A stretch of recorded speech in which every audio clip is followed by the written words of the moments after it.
രാഹുൽ ബാലചന്ദ്രൻ ജിയെ നമ്മുടെ പ്രേക്ഷകർക്ക് അറിയാൻ പറ്റും. നമ്മുടെ ചാനലിൽ തന്നെ 100ഓളം എപ്പിസോഡുകൾ വീര സവർക്കറെ കുറിച്ചുള്ള വീഡിയോകൾ ചെയ്ത ഒരു മാന്യ മഹത്വ വ്യക്തിത്വം തന്നെയാണ്. അദ്ദേഹം ഇല്ലാതെ ഈ ചർച്ച പൂർണ്ണതയിലേക്ക് എത്തില്ല. അതുകൊണ്ട് തന്നെയാണ് അദ്ദേഹത്തെ നമ്മൾ അതിഥിയായിട്ട് ക്ഷണിച്ചതും. രാഹുൽ ജി, നമ്മളിത് എടുത്തു പറയുകയാണെങ്കിൽ കൃത്യമായിട്ട് ഈ പറയുന്ന ജവഹർലാൽ നെഹ്റുവിനെയും അതല്ലെങ്കിൽ ഈ നമ്മുടെ വീര സവർക്കർ ജിയുടെയും അദ്ദേഹത്തിന്റെയൊക്കെ ജയിൽവാസ കാലഘട്ടമൊക്കെ എടുത്തു പറയുകയാണെങ്കിൽ ആൻഡമാനിലൊക്കെ നേരിട്ട് പോയി കണ്ട് ദർശിച്ചു വന്നിട്ടുള്ള, അവിടെ നമസ്കരിച്ച് വന്നിട്ടുള്ള ഒരു വ്യക്തി എന്നുള്ള നിലയ്ക്ക്, അതല്ലെങ്കിൽ വീര സവർക്കർജിയുടെ പുസ്തകം ഇന്ന് പൂർണ്ണ രൂപത്തിൽ എഴുതിയ ഒരു വ്യക്തി എന്ന നിലയ്ക്ക് എങ്ങനെയാണ് ഈ ഒരു വിഷയത്തെ അങ്ങ് നോക്കിക്കാണുന്നതും? എങ്ങനെയാണ് വീര സവർക്കർ എന്ന് പറയുന്ന അദ്ദേഹത്തിന്റെ ആ ഒരു ത്യാഗപൂർണമായിട്ടുള്ള ജീവിതം എന്തുകൊണ്ട് നമ്മുടെ കേരളത്തിലെ നമ്മുടെ പുതുതലമുറയ്ക്കായാലും ഏകദേശം ഒരു 80-ന് ശേഷമുള്ള ഒരു തലമുറയ്ക്കും അത് കിട്ടാതെ പോയതുമൊക്കെ കൂട്ടിക്കലർത്തി ചിന്തിക്കുകയാണെങ്കിൽ എങ്ങനെയായിരിക്കും? എനിക്ക് ആദ്യം പറയാൻ തോന്നുന്നത്, ഈ കാസർഗോട്ടെ അധ്യാപകൻ ചോദിച്ച ചോദ്യം കഴിഞ്ഞ ഒരു 75 കൊല്ലമായിട്ട് എന്തുകൊണ്ട് ആരും ചോദിച്ചില്ല എന്നുള്ളതാണ്. ആ ഒരു ചോദ്യം, ഒരൊറ്റ ചോദ്യം കൊണ്ട് ഈ സവർക്കറിനെതിരെ ബിൽഡ് ചെയ്ത് വന്ന സകല നരേറ്റീവ്സും പെട്ടെന്ന് നിന്നുപോയി. അത് ഒരു 10-75 കൊല്ലം മുമ്പ് ചോദിക്കേണ്ട ചോദ്യമായിരുന്നു. രണ്ട്, ഈ സവർക്കറിന്റെ ത്യാഗത്തെ കുറിച്ച് പറയുമ്പം നമ്മള് ഈ കോൺഗ്രസ് നേതാക്കൾ കിടന്ന ജയിലുകളും സവർക്കർ കിടന്ന ജയിലുകളും തമ്മിൽ അജഗജാന്തരം വ്യത്യാസമുണ്ട്. ഞാൻ കലാപ്പാനിയില് പോയിട്ടുണ്ട്. അവിടെ ചെന്ന് കഴിയുമ്പം സെല്ലുലാർ ജയിലിന്റെ ഇപ്പം 3 ടവറുകളെ അവശേഷിക്കുന്നുള്ളൂ. അതിലെ ഓരോ ഫ്ലോറിലും കിടന്ന വിപ്ലവകാരികളുടെ പേര് അവിടെ കല്ലില് കൊത്തിവെച്ചിട്ടുണ്ട്. അതിൽ നോക്കിക്കഴിഞ്ഞാൽ അതിൽ ഒരു കോൺഗ്രസ്സുകാരനും ഇല്ല.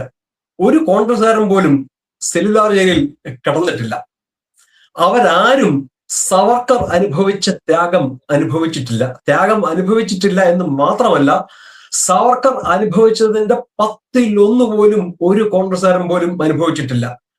10-1 അനുഭവിച്ചിരുന്നെങ്കിൽ അവരിൽ പലരും സ്വാതന്ത്ര്യ സമരം എന്നുള്ള പരിപാടിയെ വിട്ടിട്ട് പോയേനെ. മാത്രവുമല്ല, ഈ കോൺഗ്രസ് ഗാന്ധിയൻ കോൺഗ്രസ്സുകാർ അവർക്ക് ജയിലിൽ എല്ലാ സൗകര്യങ്ങളും ചെയ്തു കൊടുത്തിരുന്നു. ബ്രിട്ടീഷുകാർ പലപ്പോഴും അവർ ജയിലിൽ പോലും അല്ല കടന്നിരുന്നത്. ആഗാഖാൻ പാലസ് പോലുള്ള കൊട്ടാരങ്ങളായിരുന്നു ജയിലായിട്ട് അവർക്ക് വേണ്ടി കൺവേർട്ട് ചെയ്ത് കൊടുത്തിരുന്നത്.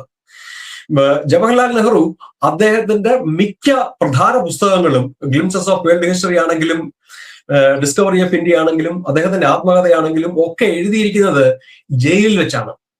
കാരണം അദ്ദേഹത്തിന് അത് എഴുതാനുള്ള റെഫറൻസ് മെറ്റീരിയൽസും പേപ്പറും പെന്നും എല്ലാം ജയിലിൽ കൊടുത്തിരുന്നു. സ്വാതന്ത്ര്യ സമര സേനാനിയും അരുണ ആസഫലിയുടെ ഭർത്താവായ ആസിഫ് അലി ഈ നെഹ്റുവിന്റെ ജയിൽവാസത്തെ കുറിച്ച് പറയുന്നത്, നെഹ്റുവിനെ സംബന്ധിച്ച് ജയിൽവാസം എന്ന് പറയുന്നത് ഒരു വെക്കേഷൻ പീരീഡ് ആണ്. അദ്ദേഹത്തിന് അവിടെ ഉണ്ടായിരുന്നു. ഒരു സെക്കൻഡ്, അദ്ദേഹത്തിന് അവിടെ ഗാർഡനിങ്ങിനുള്ള സൗകര്യം ഉണ്ടായിരുന്നു. അദ്ദേഹത്തിന്റെ മുറി അദ്ദേഹത്തിന്റെ ഇഷ്ട കളറായ നീല കളറുള്ള കർട്ടൻ വെച്ച് അലങ്കരിച്ചിരുന്നു. പിന്നെ എല്ലാ സൗകര്യങ്ങളും ജയിൽ ചെയ്തു കൊടുത്തിരുന്നു. കൂടാതെ ഇവർക്ക് ജയിലിൽ ജോലികൾ ഉണ്ടായിരുന്നില്ല. ഗാന്ധിയൻ സമരഭടന്മാർ ജയിലിൽ കിടക്കുമ്പോൾ അവർക്ക് പ്രത്യേകിച്ച് ജോലിയൊന്നും ഉണ്ടായിരുന്നില്ല. അവർക്ക് ഒരു ജോലിയും അവരെ കൊണ്ട് ആരും ഒന്നും ചെയ്യിച്ചിരുന്നില്ല. അവർക്ക് ടോർച്ചറിങ്ങും അനുഭവിക്കേണ്ടി വന്നിരുന്നില്ല. ആരും അവരെ ഉപദ്രവിച്ചിരുന്നും ഇല്ല.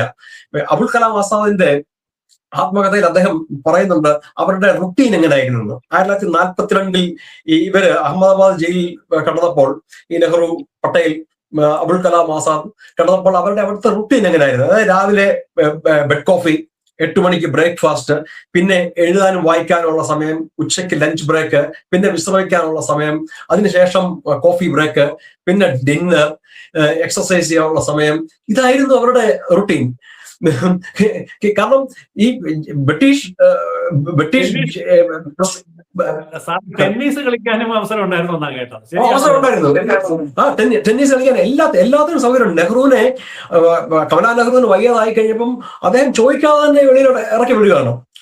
കാരണം ബ്രിട്ടീഷ് പ്രിസണേഴ്സിന് 3 കാറ്റഗറി ആയിരുന്നു ഉണ്ടായിരുന്നത്. ഒന്ന് ABC. ഈ A എന്ന് പറയുന്നതാണ് പൊളിറ്റിക്കൽ പ്രിസണേഴ്സ്, രാഷ്ട്രീയ തടവുകാര്. ഈ Aക്കകത്ത് തന്നെ ഒരു ഇംഗ്ലീഷ് കാറ്റഗറി ഉണ്ട്. നെഹ്റു വെറും ആയിരുന്നില്ല, ഇംഗ്ലീഷ് കാറ്റഗറി ആയിരുന്നു. ഇത് നെഹ്റു തന്നെ അദ്ദേഹത്തിന്റെ ആത്മകഥ എഴുതി വെച്ചിട്ടുണ്ട്. എന്നെ അവരുടെ കൂട്ടത്തിൽ പെടുത്തിക്കൊണ്ട് എനിക്ക് വലിയ കഷ്ടപ്പാടൊന്നും സഹിക്കേണ്ടി വന്നിട്ടില്ല എന്നുള്ളതാണ്. അതുകൊണ്ടാണ് നമ്മള് നെഹ്റുവിനെ ഈ കോട്ടും സ്യൂട്ടിലൊരു റോസാപ്പും അല്ലാതെ കണ്ടിട്ടുണ്ടോ? എന്നാൽ വി.എസ്. സവർക്കർ കാലാപാനിയിൽ കിടന്ന ഒരു ഫോട്ടോ ഒരെണ്ണം അവൈലബിൾ ആണ്, അതൊന്ന് എടുത്ത് നോക്ക്. ഒരു 10 കിലോയുടെ ചങ്ങല മേത്തൂടിട്ട് കാലിലൊരു 10-15 കിലോയുടെ ഇരുമ്പ് ദണ്ടും ഘടിപ്പിച്ച് അതിനകത്ത് കാല് ഉറക്കി വെച്ച് ഇങ്ങനെ നിൽക്കുകയാണ്. ഈ കാലാപാനിയില് ഇവരെ കൊണ്ട് ജോലി ചെയ്യിച്ചിരുന്നു. പ്രധാനമായിട്ട് ഇവരെ കൊണ്ട് ചക്കിലിട്ട് ചക്ക് ആട്ടണം. മെയിൻലാൻഡ് ഇന്ത്യയില് ഈ ചക്കാട്ടിയിരുന്നത് മൃഗങ്ങളാ, പോത്തും എരുമയൊക്കെയാണ്. അവിടെ വിപ്ലവകാരികളാണ്, അവരിത് ആട്ടണം. ആട്ടി ഒരു ദിവസം ഇത്ര പൗണ്ട് എണ്ണ എടുക്കണം. അത് എടുത്തില്ല എങ്കിൽ അത് എടുക്കുന്നിടം വരെ ആട്ടിക്കൊണ്ടിരിക്കണം. അത് രാത്രി 12 മണിയും വെളുപ്പിനെ 3 മണിയാവും. അടുത്ത ദിവസം രാവിലെ വീണ്ടും തുടങ്ങും. പിന്നെ ഇഷ്ടികച്ചൂളെ കൊണ്ടുപോയി ഇവരെ. അത് സവർക്കറിനെ കൊണ്ടുപോയിട്ടില്ല, കാരണം സവർക്കറിനെ ജയിലിന് വെളിയിൽ കൊണ്ടുപോയിട്ടില്ല, ഒരു റിസ്ക് ഉള്ളതുകൊണ്ട്. ബാക്കിയുള്ള വിപ്ലവകാരികളൊക്കെ ഇഷ്ടികച്ചൂളെ കൊണ്ടുപോകും. അവിടെ ഇഷ്ടിക ഉണ്ടാക്കും, രാവിലെ മുതൽ വൈകുന്നേരം വരെ ഇഷ്ടിക ഉണ്ടാക്കും. പിന്നെ ഈ താഴേന്ന് വെള്ളം ഈ കമ്പിന്റെ അറ്റത്ത് വലിയ 2 ബാരൽ വെള്ളം തൂക്കിയിട്ടിട്ട് അത് തോളത്ത് വെച്ച് ഇവരുടെ ഇംഗ്ലീഷുകാർ താമസിക്കുന്ന ബംഗ്ലാവുകളുണ്ട്. രാവിലെ മുതൽ വൈകുന്നേരം വരെ ഈ വെള്ളം ഇങ്ങനെ തോളത്ത് വെച്ച് കൊണ്ടു കൊടുക്കുക. പിന്നെ അവിടെ കുതിരയില്ല, കുതിരവണ്ടിക്ക് കുതിരയില്ല. അതിന് പകരം ഇവരെ ഇരുത്തി ഓടിക്കുന്നത് ഈ വിപ്ലവകാരികളാണ്. ഇതുപോലുള്ള ഭീകരമായ ഒരു ജോലിയാണ് ഇവരെയൊക്കെ അവിടെ ചെയ്യിച്ചിരുന്നത്. ഇവർക്ക് അവിടെ ശൗചാലയമില്ല. അതാണ് എനിക്ക് ഏറ്റവും കഷ്ടമായിട്ട് തോന്നുന്നത്. ശൗചാലയമില്ല എന്നുള്ള അവസ്ഥയാണ്. കാരണം ഈ സെല്ലെന്ന് പറയുന്ന ഒരു 400 സെന്റിമീറ്റർ നീളവും 300 സെന്റിമീറ്റർ വീതിയും ഒക്കെയുള്ള ചെറിയ സെല്ലാണ്. ഇവർ ഉറങ്ങുന്നതും ഉണ്ണുന്നതും മലമൂത്ര വിസർജനം ചെയ്യുന്നതും ഒക്കെ ഇതിനകത്താണ്. ഒരു ചെറിയ കുടം കൊടുത്തിട്ടുണ്ട്, അതിനകത്ത് വേണം മലമൂത്ര വിസർജനം ചെയ്യാൻ. അതിൽ നിന്ന് എന്തെങ്കിലും വെളിയിലോട്ട് പോയി കഴിഞ്ഞാൽ ഉപദ്രവിച്ചു കളയും. കഠിനമായ ശിക്ഷയാണ്. പൂർണ്ണ നഗ്നനായിട്ട് വേണം ഇവർക്ക് കുളിക്കാൻ. കുടിവെള്ളമില്ല. ഞാൻ ഈ ആൻഡമാനിൽ ചെന്ന് കഴിഞ്ഞപ്പോഴാണ് എനിക്ക് മനസ്സിലായത്. കാരണം അവിടെ വെള്ളമില്ല, ശുദ്ധജലം, കുടിവെള്ളം ഇന്ത്യയിൽ നിന്ന് കപ്പലിൽ കൊണ്ടുവരികയാണ്. ഇപ്പൊ അവിടെ ഈ റെയിൻ വാട്ടർ ഹാർവെസ്റ്റിങ്ങും വലിയ ടാങ്കും ഒക്കെ പഠിച്ചിട്ടുണ്ട് ഈ മഴവെള്ളം സംഭരിക്കാൻ. അന്ന് വെള്ളമില്ല. അപ്പൊ അതുകൊണ്ട് ശുദ്ധജലം ഇംഗ്ലീഷുകാർക്ക് മാത്രമേ കുടിക്കാൻ കൊടുക്കത്തുള്ളൂ, ഇവർക്ക് വെള്ളവും കുടിക്കാൻ കൊടുക്കത്തില്ല. കുളിച്ചേച്ച് വന്നു കഴിഞ്ഞാൽ ഇവരുടെ ആഹാരം, സവർക്കറിന് കൊടുത്തിരുന്ന ആഹാരം അരച്ചിരട്ട കഞ്ഞി, ഇഷ്ടംപോലെ തെങ്ങുണ്ട് അവിടെ, അരച്ചിരട്ട കഞ്ഞിയും 1 ഗ്രാം ഉപ്പും, ഇതാണ് ആഹാരം ഇവർക്ക് കൊടുത്തിരുന്നത്. ഇവരുടെ ശിക്ഷ, കഠിനമായ ശിക്ഷയാണ് സവർക്കറും മറ്റു വിപ്ലവ കൂട്ടാളികളും നേരിട്ടത്. സെല്ലുലാർ ജയിലിൽ പോയി കഴിഞ്ഞാൽ ഇവരെ ഉപദ്രവിക്കാൻ വെച്ചിരുന്ന ഈ ഉപകരണങ്ങൾ അവിടെ ഇപ്പോഴും നമുക്ക് കാണാം. ഈ ഇങ്ങനെ ഒരു മനുഷ്യനെ തിരുത്ത് ചാരി നിർത്തി ചാട്ടക്കിട്ടടിക്കാനുള്ള ഫ്രെയിമുകള്, പിന്നെ ഈ ക്ലാമ്പുകള്, ഈ ഭിത്തിയില് കയ്യും കാലും ഭിത്തിയോട് ചേർത്ത് ക്ലാമ്പ് ചെയ്ത് 7-8 ദിവസം നിർത്തും, അനങ്ങാനൊക്കത്തില്ല. സവർക്കറിനെ ശിക്ഷയുടെ ഭാഗമായിട്ട് 9-10 ദിവസം തലകീഴായിട്ട് കെട്ടിത്തൂക്കിയിട്ടിരുന്നു. അതായത് കാല് മേളിൽ മുട്ടത്തില്ല, തല താഴെ മുട്ടത്തില്ല. മരിച്ചു പോകാതിരിക്കാൻ ഇടയ്ക്കിടയ്ക്ക് വന്ന് വെള്ളം കൊടുക്കും. ഇതുപോലുള്ള കഠിനമായ ശിക്ഷയായിരുന്നു ഇവര് അനുഭവിച്ചുകൊണ്ടിരുന്നത്. നിർഭാഗ്യവശാൽ മെയിൻലാൻഡ് ഇന്ത്യയിൽ ഇതൊന്നും ആരും അറിഞ്ഞിരുന്നില്ല. 1 മാസത്തിൽ സവർക്കറിന്റെ മൈ ട്രാൻസ്പോർട്ടേഷൻ ഫോർ ലൈഫ് എന്ന ബുക്കിൽ തന്നെ അദ്ദേഹം എഴുതിയിരിക്കുന്നത് 1 മാസത്തിൽ ഒരാൾ വെച്ച് വിപ്ലവകാരി വെച്ച് അവിടെ ആത്മഹത്യ ചെയ്തിരുന്നു. ഇന്ദുഭൂഷൺ റോയ് ആത്മഹത്യ ചെയ്തു. ഉല്ലാസ്കർ ദത്ത് ഭ്രാന്തനായി പോയി. ഈവൻ സവർക്കർ പോലും ഒരു ഘട്ടത്തിൽ ആത്മഹത്യക്ക് ശ്രമിച്ചതായിട്ട് സവർക്കർ തന്നെ എഴുതിയിട്ടുണ്ട്. നമ്മുടെ രാജ്യത്തിന്റെ ഭാഗ്യം കൊണ്ട് അദ്ദേഹം അതിൽ നിന്ന് മുക്തി നേടി തിരിച്ചു വന്നു. ഇതായിരുന്നു അവിടുത്തെ സ്ഥിതി. സവർക്കറും അദ്ദേഹത്തിന്റെ ജ്യേഷ്ഠനും ഒരേ ജയിലിൽ കിടക്കുകയാണ്. സവർക്കർ ടോട്ടൽ രത്നഗിരിയിലെ കാലാപാനിയിലെ ജയിൽവാസവും രത്നഗിരിയിലെ തടവും കൂടെ ചേർത്ത് ടോട്ടൽ 27 കൊല്ലം ബ്രിട്ടീഷ് കസ്റ്റഡിയിലായിരുന്നു. അദ്ദേഹത്തിന്റെ മൂത്ത സഹോദരൻ ഗണേഷ് ദാമോദർ സവർക്കർ 13 കൊല്ലം ബ്രിട്ടീഷ് കസ്റ്റഡിയിലായിരുന്നു കാലാപാനിയില്. ടോട്ടൽ 40 കൊല്ലമാണ് ഒരു വീട്ടിൽ നിന്നും, ഒരു ഫാമിലിയിൽ നിന്നും ഉള്ള 3 ആൺകുട്ടികളിൽ 3 പേരും ജയിലിലാണ്. ഇളയ സഹോദരൻ നാരായണറാവ് സവർക്കർ ഇന്ത്യൻ ജയിലിലായിരുന്നു എന്നുള്ളതേ ഉള്ളൂ.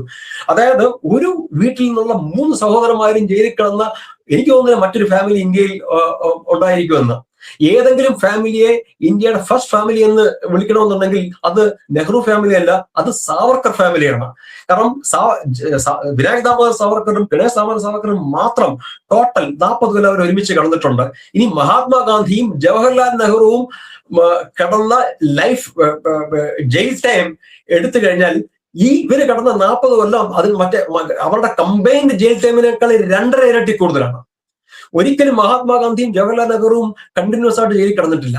ഇവരെയൊക്കെ ശിക്ഷിക്കുമ്പോൾ 7 കൊല്ലം 8 കൊല്ലത്തിനൊക്കെയാണ് ശിക്ഷിക്കുന്നത്. പക്ഷെ ഇവര് 7 മാസം കഴിയുമ്പോൾ വെളിയിലിറങ്ങി വരും.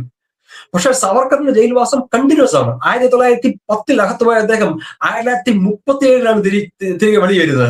അങ്ങനെയുള്ള വ്യക്തിയാണ് രാഹുൽ ഗാന്ധിയെ പോലെയുള്ള രാഷ്ട്രീയ നേതാക്കള് അധിക്ഷേപിക്കുന്നത്. അത് അക്ഷന്തവ്യമായ തെറ്റാണ്, അനുവദിച്ചു കൊടുത്തുകൂടാ. അത്